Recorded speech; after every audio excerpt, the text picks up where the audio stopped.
Just press the Bixby key whenever you need me. I'll respond to your voice. I don't need you. So guys, the Galaxy S8's been out for a few months now, and as a tech reviewer, it says a lot that it's still my daily driver. I have the ability to use pretty much any smartphone I want, but the Galaxy S8 is just something really special to me. Something about the very slim bezels, the infinity display, the camera, just makes it light years ahead of any other smartphone out right now. Well, you know what I mean. So, if I'm praising the Galaxy S8 right now, why did I title this video Everything Wrong With It?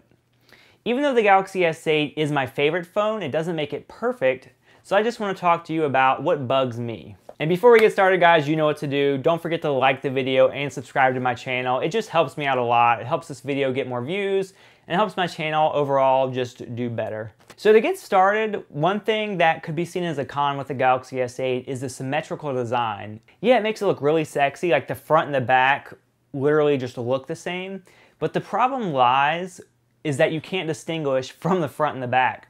So when you pull your phone out of your pocket, if you're not looking or just deep in conversation or deep in thought, you can think the screen is looking at you, but it's really not. And the Bixby button and the power button are aligned in a very similar fashion that you think you're turning the phone on when you're really hitting the Bixby button, which that's a whole nother topic in this video, but that just starts my frustrations. And as I'm going through all of these things, guys, just remember that this is what's wrong with it. It's up to you if you determine if this is a big deal or not. To me, it's not, because I'm still using the phone as my daily driver. So the next thing I want to talk about is the home button. When the Galaxy S8 was first announced or released or leaked, whatever you want to say, we were told that the home button would have that same tactile feel similar to the iPhone 7 and 7 Plus. The home button on the iPhone 7 and 7 Plus is a very unique sensation. If you've never used it, it's very hard to compare. There's no button there, but they did a great job to actually simulate that it is a button. You get really used to it, and it's very satisfying. The Galaxy S8, the home button is nowhere near that at all. To me, it's just on the lines of the same tactile feel you'd get from typing on a keyboard or something like that. But again, no smartphone's perfect. I hope maybe the Galaxy S9 improves on this, but we'll see. Okay, number 3, probably something you've heard about, the fingerprint scanner. So the fingerprint scanner on the Galaxy S8 is a little controversial just because it's off to the side. Phones typically have had the fingerprint scanner on the front or in the back right in the middle.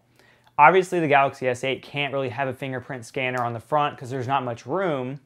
There was talks of the fingerprint scanner being underneath the glass, but our current tech currently just doesn't support that as being really fast and just usable at this point. So they had to put it on the back. I personally don't like the placement. Some people say they get used to it. I have the Galaxy S8 Plus, so it's a bigger device, so it's just really cumbersome to use. Luckily, there is the iris scanner, which for me, I've gotten used to, like as far as the distance and how to use it correctly. If all else fails, I'll even use the PIN number just because I don't like the fingerprint scanner at the back at all. It's just, to me, very inconvenient. Okay, so number 4 would be the camera. The camera on the Galaxy S8 to me is really good, but there's one thing that kind of annoys me. When you do video recording, especially at higher resolutions like 4K, at times when you press the record button, it seems like it takes a few seconds to start. And I haven't really experienced this with any other smartphone, so if you're dead set on recording something, you could really just mess up your shot or even totally miss something altogether. If you're trying to record like a family member or just something crazy you saw out of your car, it will be almost impossible to get. You have to kind of train yourself to wait for the camera to start recording so you don't mess up a shot right away. Again, it's just up to you if this is a big deal or not. It could just be my phone, my software, maybe a hard reset would fix it, but I've heard similar complaints from other people as well, so just something to point out. Hi, I'm Bixby. It's great to meet you. Just press the Bixby key. Shut up. Okay, so last but not least has to be Bixby, everyone's main complaint about the Galaxy S8. I mentioned the symmetrical design actually contributes to me pressing the Bixby button more because when it's flipped over, it's in the same spot as the power button.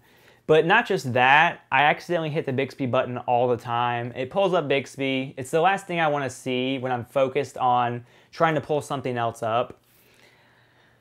And what just adds insult to injury is that Samsung does not want us to change the Bixby button to something else. I wish it was a dedicated hardware button where we could make it the camera, make it our favorite app, do something like that. People have found a way to hack this feature and get a way to program it, but it seems like every time someone releases a hack, Samsung will release an update that then will basically nullify the hack. So it's kind of like an arms race on who can keep up. Honestly, it shouldn't be like that. Samsung should have just made it programmable from the start. But depending on how they're developing the Bixby UI and the whole system, I can see them trying to really push it and make it profitable. For example, like if you take a picture of a product and it takes you to Amazon, no doubt Samsung's probably getting profit off that. So they want people to use that and make money. Again, something I can live with, but I really wish I could just dedicate it to the camera and I'd be perfectly fine with that. So there we go, guys. That was 5 things wrong with the Galaxy S8. In my opinion, that's everything wrong with it, which is pretty good. My complaints weren't very bad at all, very minor, which again is why I still consider this the best smartphone out right now. Let me know in the comment section below what you think is wrong with the Galaxy S8 or what you think's right with it. I don't care. Let's just have a conversation. Don't forget to like the video before you leave and subscribe to my channel if you're not already. I make all types of tech videos. See you later. Bye.